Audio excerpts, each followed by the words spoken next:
इमरान खान साहब ने कहा कि 31 जनवरी डेडलाइन है तो फिर है, मुज़ाकरात में इसमें कोई कमज़ोरी और लचक पैदा करने की ज़रूरत नहीं है। मेरी अंडरस्टैंडिंग है कि शायद पाकिस्तान तहरीक इंसाफ मज़ीद वक्त देगी मौजूदा हुकूमत को, और उसकी रीज़न समझ आती है ना कि जो एहतजाज का सही टाइम है वो 15 फरवरी के बाद शुरू होगा और वो फिर मार्च के आखिर तक रहेगा। इस बीच में पाकिस्तान तहरीक इंसाफ ने एक बड़ी मूवमेंट चलानी है, एक बड़ी तहरीक चलानी है पाकिस्तान में एहतजाज के हवाले से, और वो बहुत बड़ी तादाद में लोगों को लेकर दोबारा इस्लामाबाद की तरफ जाएंगे। और उसके लिए इमरान खान साहब ने कुछ और इकदाम शुरू किए हैं, वो मैं आपको आने वाले वक्त में बताऊंगा। अभी कुछ चीज़ें खुफिया हैं, मुझे उनकी इन्फॉर्मेशन तो मिली है। मोहसिन नकवी से जो पुरतपाक मुलाकातें होती हैं खैबर पख्तूनख्वा के वज़ीर आला की, उस पर इमरान खान साहब ने माइंड किया और उन्होंने कहा कि सूबा चलाने के लिए अगर इस शख्स को मिलना भी पड़े तो एहतजाजी किस्म की मुलाकात होनी चाहिए। ये जो गर्मजोशी पैदा होती है मुलाकात में, इससे कारकुनों को तकलीफ होती है। हमारे कारकुनों पे जो जुल्म और जबर हुआ है उसमें ये शख्स शामिल है और ये कत्लेआम का हिस्सा है और हमने इसके ऊपर FIR भी करवानी है। लिहाजा इससे जब भी मिले खैबर पख्तूनख्वा के लोग या हुकूमत तो एक फासला रख के मिले और ऐसा तासुर नहीं जाना चाहिए कि जैसे बड़ी गर्मजोशी है मुलाकात के अंदर। फिर इमरान खान साहब ने शेर अफजल मरवत साहब के हवाले से मैं अब आपको खबर दे देता हूं क्योंकि शोकाज नोटिस जारी हो गया है। उनके हवाले से इमरान खान साहब ने कहा कि इनको पार्टी से निकाल दें। इस पे अली अमीन गंडापुर साहब ने इमरान खान साहब को कहा कि खान साहब पहले भी आपने कहा था कि इनके खिलाफ एक्शन लिया जाए, और फिर जब उस वक्त उमर अयूब साहब ने एक्शन लिया तो सारा मलबा उमर अयूब पे पड़ गया, क्योंकि आपने बाद में जो है वो कुछ सिफारिशें सुनते हुए आपने मौका दे दिया शेर अफजल मरवत को, और उमर अयूब के ऊपर बहुत मलबा गिरा था, उनकी बड़ी बदनामी हुई थी और सोशल मीडिया पे उनकी बड़ी तबाही फिर गई थी। तो इस पे इमरान खान साहब ने कहा कि अब ऐसा कुछ नहीं होगा, आप लोग फौरी तौर पे शोकाज नोटिस जारी करें और उनको पार्टी से निकालें। ये जनाब अब तक की सूरत हाल में इमरान खान साहब का ये हुक्म है। शेर अफजल मरवत साहब के लिए मैं कोई अच्छा फील नहीं कर रहा, उसकी वजह यह है कि इन्होंने बड़ी मेहनत की है, बड़ा जोर लगाया है। बेशक पार्टी के कुछ लोग उनके बारे में ये बयानियां रखते हैं और मैंने एक आधा बताया भी पिछले दिनों कि कुछ लोगों का ये दावा है कि शेर अफजल मरवत साहब जो है उनको फ्री हैंड मिला था और हमें फ्री हैंड नहीं मिला था। ये बात अपनी जगह पे, लेकिन फिर भी अगर आप उनकी उन दिनों की कारकर्दगी देखें और भाग दौड़ देखें तो शेर अफजल मरवत ने भाग दौड़ तो की है और वो एक जरूरतमंद आदमी है और वो एक हिम्मत वाला आदमी है। लेकिन शेर अफजल मरवत साहब ने पार्टी के अंदर इतनी ज़्यादा लड़ाइयाँ की हैं और उनकी अपनी एक शख्सियत ऐसी है, वो किसी न किसी पंगे में या फंस जाते हैं या फंसा दिए जाते हैं या अपनी वजह से फंस जाते हैं। बहरहाल इस वक्त सिचुएशन उनके लिए इतनी अच्छी नहीं है।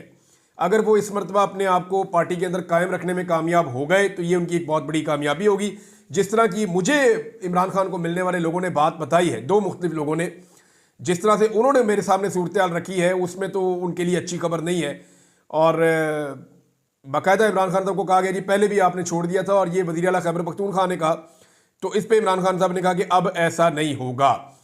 दूसरी एक और चीज़ बड़ी कंफर्म की गई है कि इमरान खान साहब ने कहा कि मैं किसी से मुलाकात नहीं करूंगा, ऐसे किसी बंदे से जो मुझे मिलने की ख्वाहिश रखता है।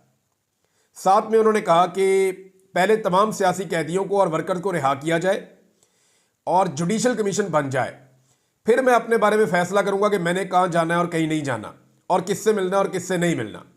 ये इमरान खान साहब ने बड़ा क्लियरली ये स्टेटमेंट दिया है।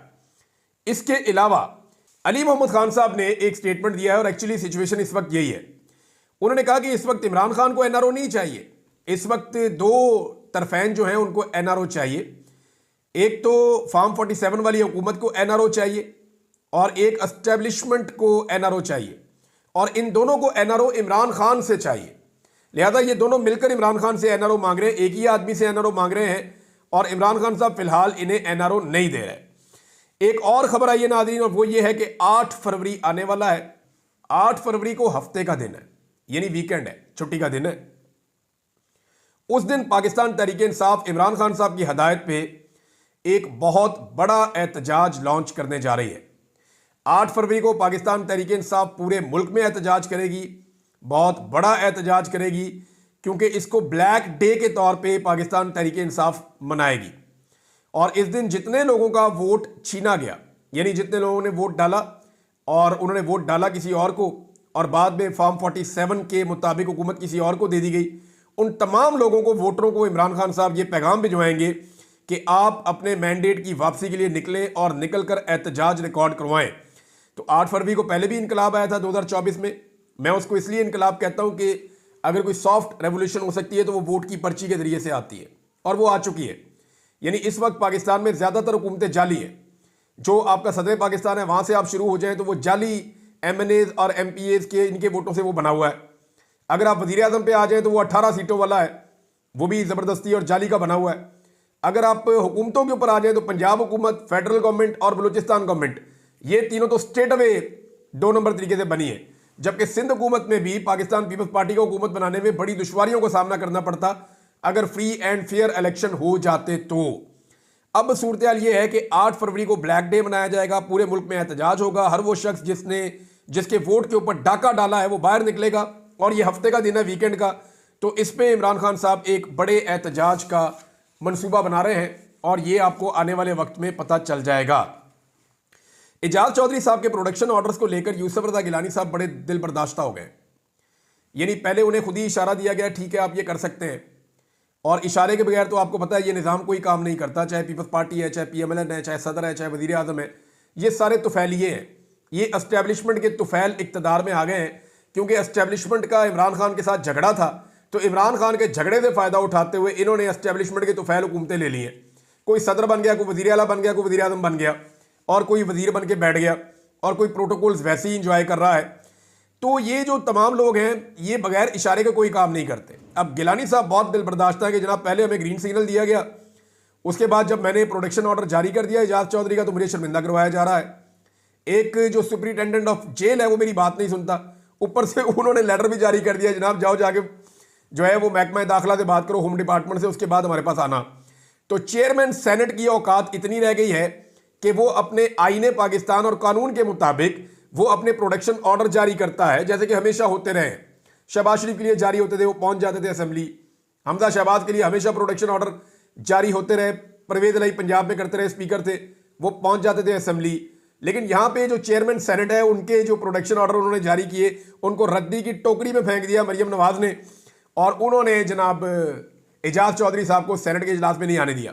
अब वो बड़े दिल बर्दाश्त हैं, वो वहाँ पे आए भी नहीं दोबारा, और उन्होंने ये शिकायत की है। तो मोहसिन नकवी ने मेरी इतला के मुताबिक उन्हें यकीन दहानी करवाई है कि जनाब आपके प्रोडक्शन ऑर्डर पे जो है वो जल्द अमल दरामद हो जाएगा, आपको हम ज़्यादा देर तक शर्मिंदा नहीं करवाएंगे। अब नाज़रीन, अजीबोगरीब खबरें रोज़ाना आती हैं, उनमें से एक बहुत अजीबोगरीब खबर मेरे पास है, वो पहले मैं आपको बता दूं, वो ये है, और ये खबर दी है 2 लोगों ने। एक तो फैसल चौधरी साहब है, इमरान खान साहब के लॉयर, और दूसरा कमल शोजब साहिबा।